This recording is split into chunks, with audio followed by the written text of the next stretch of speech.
안녕하십니까? 저는 신경과 전문의입니다. 오늘은 제가 진료실에서 직접 만난 환자분들의 이야기를 들려드리려 합니다. 처음부터 말씀드리고 싶은 것이 있습니다. 오늘 이 영상은 여러분을 겁주려는 것이 아닙니다. 오히려 반대입니다. 여러분께 희망을 드리고 싶습니다.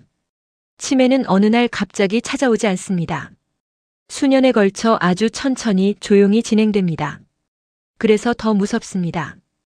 본인도 모르고 가족도 처음엔 모릅니다.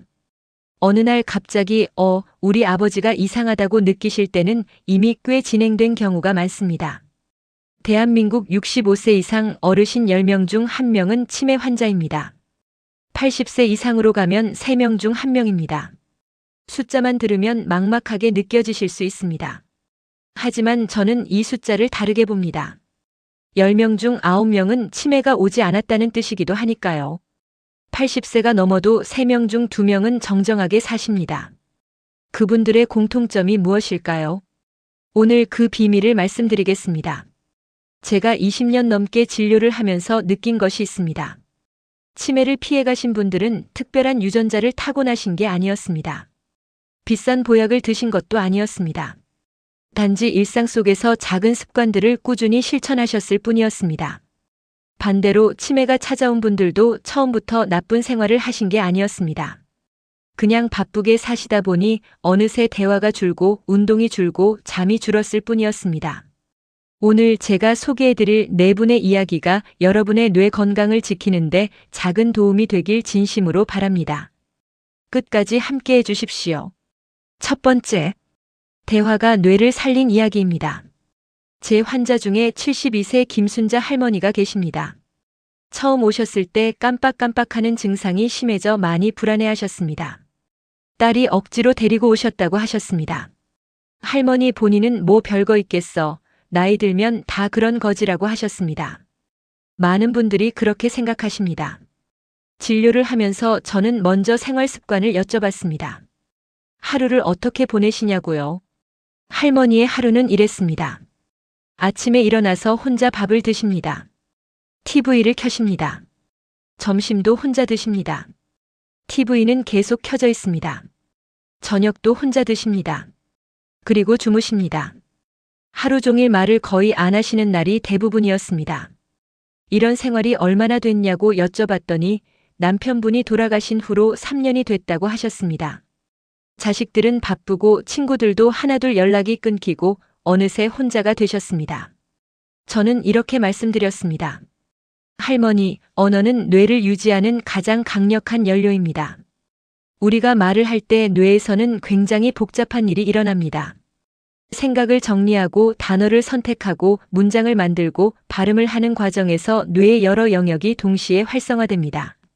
그런데 말을 하지 않으면 이 과정이 멈춥니다. 뇌의 언어 영역부터 조금씩 약해집니다. 치매는 바로 이 순간부터 시작됩니다. 할머니는 처음에 반신반의하셨습니다. 말 한마디 한다고 뭐가 달라지겠냐고 하셨죠. 하지만 그날부터 경로당에 나가기 시작하셨습니다. 처음엔 어색하셨다고 합니다. 오랫동안 혼자 계셨으니까요. 그래도 하루에 한 번은 꼭 누군가와 이야기를 나누셨습니다. 전화도 자주 하시고 손자에게 문자도 보내기 시작하셨습니다. 한 달이 지났을 때 딸이 전화를 해왔습니다. 선생님, 어머니가 달라지셨어요. 전화도 먼저 하시고 예전보다 말씀도 많아지셨어요. 3개월이 지났을 때 할머니가 직접 말씀하셨습니다. 선생님, 머리가 좀 맑아진 것 같아요. 6개월 후 기억력 검사에서 점수가 눈에 띄게 올랐습니다. 처음 오셨을 때와 비교하면 확연히 달라진 결과였습니다. 할머니께서 이렇게 말씀하셨습니다. 선생님, 말 한마디가 이렇게 중요한 줄 몰랐어요. 이제 살 것 같아요. 거창한 치료가 아니었습니다. 대화 하나가 뇌를 살린 것입니다. 지금 혼자 계신 분이 계십니까? 오늘 당장 전화기를 드십시오. 가족이든 친구든 상관없습니다. 짧은 안부 한마디도 충분합니다. 목소리를 나누는 것만으로도 뇌는 살아납니다. TV를 보시더라도 혼자 보지 마십시오. 누군가와 함께 보시면서 이야기를 나누십시오. 저 배우 누구지? 저 음식 맛있겠다. 이런 이야기라도 충분합니다. 뇌는 그 짧은 대화 하나에도 반응합니다. 혹시 주변에 혼자 사시는 어르신이 계십니까? 오늘 찾아가 주십시오. 전화라도 한 통 드리십시오. 그것이 그분의 뇌를 살리는 가장 좋은 선물입니다. 두 번째 밥상이 달라지자 뇌가 살아난 이야기입니다. 68세 박용기 할아버지는 평생 짜게 드셨습니다. 국물도 남기지 않으시고 젓갈을 특히 좋아하셨죠. 입맛이 그렇게 길들여지셨으니까요. 싱거우면 맛이 없다고 하셨습니다. 평생 그렇게 드셨으니 당연하십니다. 어느 날 갑자기 어지럽고 손이 떨린다며 오셨습니다. 처음엔 그냥 피곤한 줄 아셨다고 합니다. 하지만 며칠이 지나도 나아지지 않아서 오신 것입니다. 검사 결과를 보고 저는 이렇게 설명드렸습니다. 할아버지, 짜게 드시면 혈관이 좁아지고 뇌로 가는 혈류가 줄어듭니다. 뇌는 혈류가 막히는 순간부터 서서히 망가지기 시작합니다. 어지럼증과 손떨림은 뇌가 보내는 경고 신호입니다. 지금 몸이 할아버지께 말하고 있는 겁니다. 제발 바꿔달라고요. 할아버지는 그 말씀에 많이 놀라셨습니다. 평생 건강하게 사셨는데 먹는 것 때문에 뇌가 망가질 수 있다는 게 믿기지 않으셨던 것이죠. 저는 계속 설명드렸습니다. 뇌는 우리 몸에서 가장 많은 혈류를 필요로 하는 기관입니다. 전체 혈류의 20%가 뇌로 갑니다. 그런데 짠 음식을 오래 드시면 혈관벽이 딱딱해지고 좁아집니다. 뇌로 가는 혈류가 줄어들면 뇌세포가 하나씩 죽기 시작합니다. 이게 쌓이면 치매가 됩니다. 식단을 바꾸는 것만으로도 뇌 나이가 5년은 젊어질 수 있습니다. 제가 권해드리는 뇌 건강식품은 3가지입니다. 첫째, 등푸른 생선입니다. 고등어, 삼치, 멸치는 오메가3가 풍부해 뇌세포를 보호합니다. 오메가3는 뇌세포막을 유연하게 유지시켜줍니다. 뇌세포막이 유연해야 신경 전달이 원활하게 이루어집니다. 일주일에 2~3번만 드셔도 충분합니다. 단 참치처럼 대형 어류는 수은 함량이 높아 노년층에게는 권하지 않습니다. 먹이사슬 최상위에 있는 참치는 수은이 몸에 축적되어 있습니다. 젊을 때는 몸이 스스로 해독하지만 나이가 들면 간과 신장 기능이 약해져 해독이 어렵습니다. 꼭 기억해 두십시오. 둘째, 견과류입니다. 매일 아침 호두 한 줌이 하루 뇌 영양의 절반을 채워줍니다. 호두의 모양이 뇌와 닮았다는 이야기를 들어보셨을 겁니다. 실제로 호두에는 뇌 건강에 필수적인 오메가3와 항산화 성분이 풍부합니다. 비싼 보약 드실 필요 없습니다. 매일 아침 호두 5알이면 충분합니다. 셋째, 신선한 채소입니다. 브로콜리와 시금치는 뇌의 산화를 막아주는 강력한 항산화 식품입니다. 뇌는 산화 스트레스에 매우 취약합니다. 항산화 식품을 꾸준히 드시면 뇌세포의 노화를 늦출 수 있습니다. 매일 한 가지씩 밥상에 올려보십시오. 박용기 할아버지는 처음엔 싱거운 음식이 맛없다고 하셨습니다. 당연하십니다. 평생 길들여진 입맛을 바꾸는 게 쉬운 일이 아닙니다. 저는 한꺼번에 바꾸려 하지 마시고 조금씩 줄여나가시라고 말씀드렸습니다. 한 달 후 할아버지는 조금씩 입맛이 바뀌고 있다고 하셨습니다. 2달 후엔 예전만큼 짜게 먹고 싶지 않다고 하셨습니다. 3달 후엔 짠 음식을 먹으면 오히려 느끼하다고 하셨습니다. 식단을 바꾼 지 6개월 후 손떨림이 사라지고 훨씬 맑아지셨다고 하셨습니다. 선생님, 밥 먹는 게 이렇게 중요한 줄 몰랐습니다. 진작 알았더라면 좋았을 텐데요. 밥상 하나가 뇌를 바꿉니다. 오늘 저녁 식탁에 고등어 한 토막을 올려보십시오. 국은 조금 싱겁게 끓여보십시오. 그 작은 변화가 뇌를 지킵니다. 세 번째, 매일 30분 걷기가 기적을 만든 이야기입니다. 75세 이길자 할머니는 무릎이 아프다는 이유로 운동을 완전히 포기하셨습니다. 하루 종일 집에만 계셨고 점점 기억력이 나빠지셨습니다. 딸이 걱정이 돼서 데리고 오셨습니다. 할머니는 무릎이 아파서 아무것도 못한다고 하셨습니다.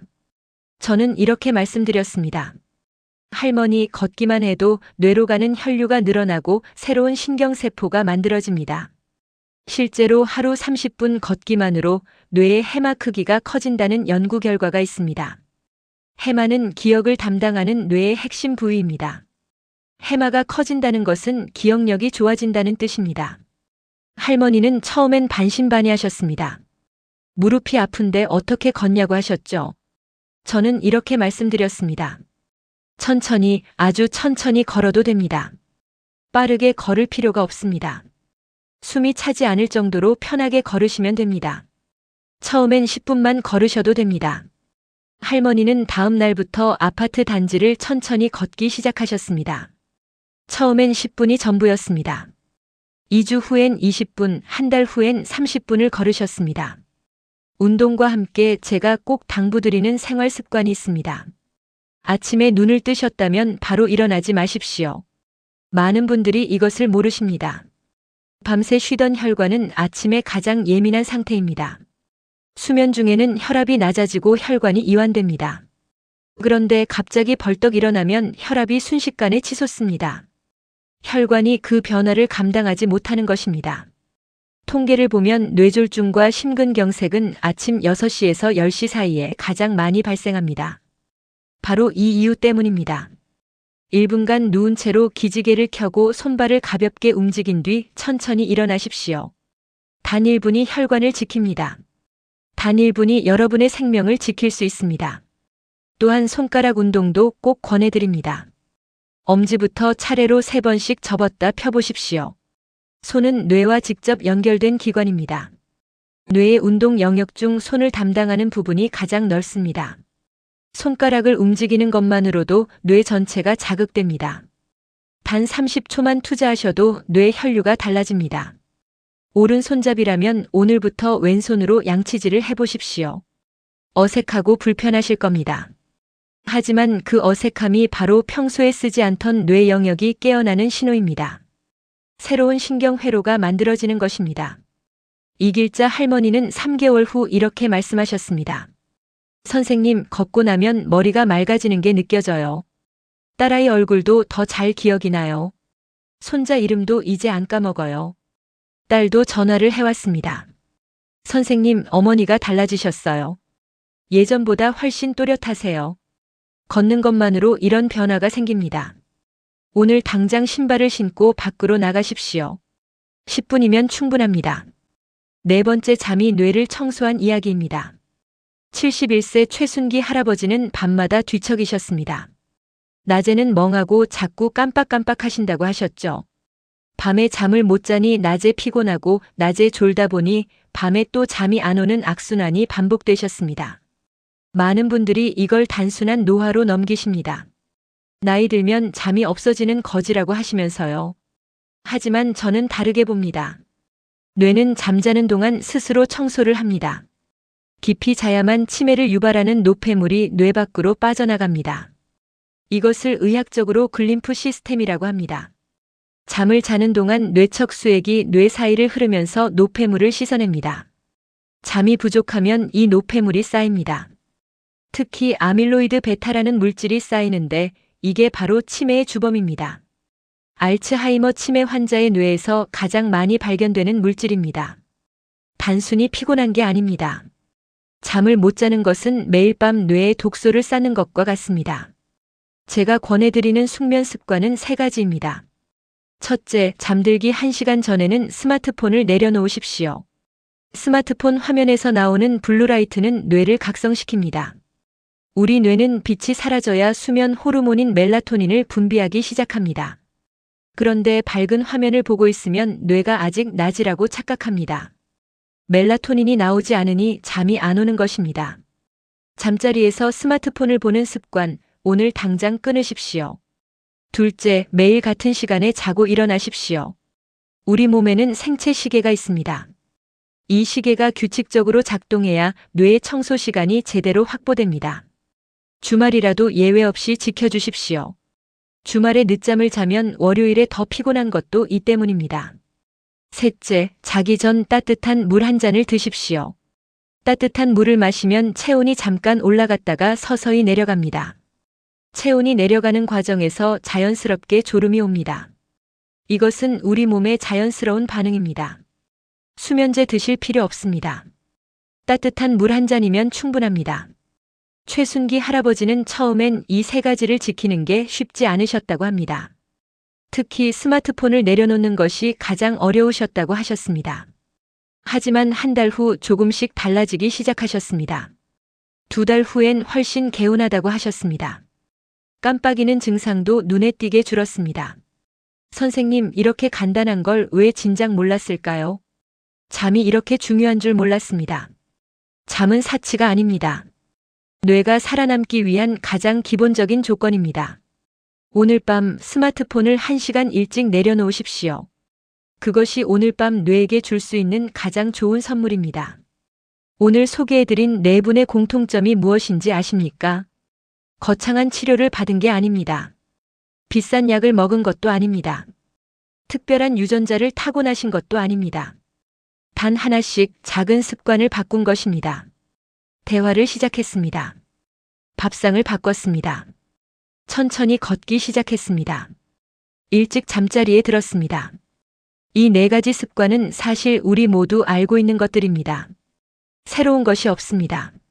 하지만 알고 있는 것과 실천하는 것은 전혀 다른 이야기입니다. 저는 매일 진료실에서 이런 말씀을 드립니다. 너무 늦은 때는 없습니다. 오늘 이 순간이 가장 빠른 시작입니다. 70세에 시작하셔도 됩니다. 75세에 시작하셔도 됩니다. 뇌는 우리가 생각하는 것보다 훨씬 회복력이 강합니다. 자극을 주면 반응합니다. 나이에 상관없이 새로운 신경회로를 만들어낼 수 있습니다. 이것을 의학적으로 신경가소성이라고 합니다. 지금 당장 TV를 끄고 가족에게 전화 한 통 해보십시오. 오늘 저녁 밥상에 고등어 한 토막을 올려보십시오. 내일 아침 눈을 뜨시면 1분만 기다렸다가 천천히 일어나십시오. 오늘 밤 스마트폰을 1시간 일찍 내려놓으십시오. 그 작은 변화 하나가 여러분의 뇌를 지킵니다. 그 작은 변화 하나가 여러분의 기억을 지킵니다. 그 작은 변화 하나가 여러분이 사랑하는 사람들의 얼굴을 오래오래 기억할 수 있게 해줍니다. 마지막으로 한 가지만 더 말씀드리겠습니다. 오늘 이 영상을 보고 계신 여러분, 이미 반은 성공하신 겁니다. 관심을 갖는 것 자체가 뇌를 건강하게 유지하는 첫 번째 단계입니다. 이 영상이 도움이 되셨다면 지금 바로 저장해 두십시오. 그리고 소중한 분들께 꼭 전해 주십시오. 부모님께, 친구에게, 이웃에게 보내주십시오. 그것이 그분들의 뇌 건강을 지키는 가장 쉬운 방법입니다. 여러분의 건강한 100세를 진심으로 응원합니다. 감사합니다. 구독과 좋아요는 큰 힘이 됩니다.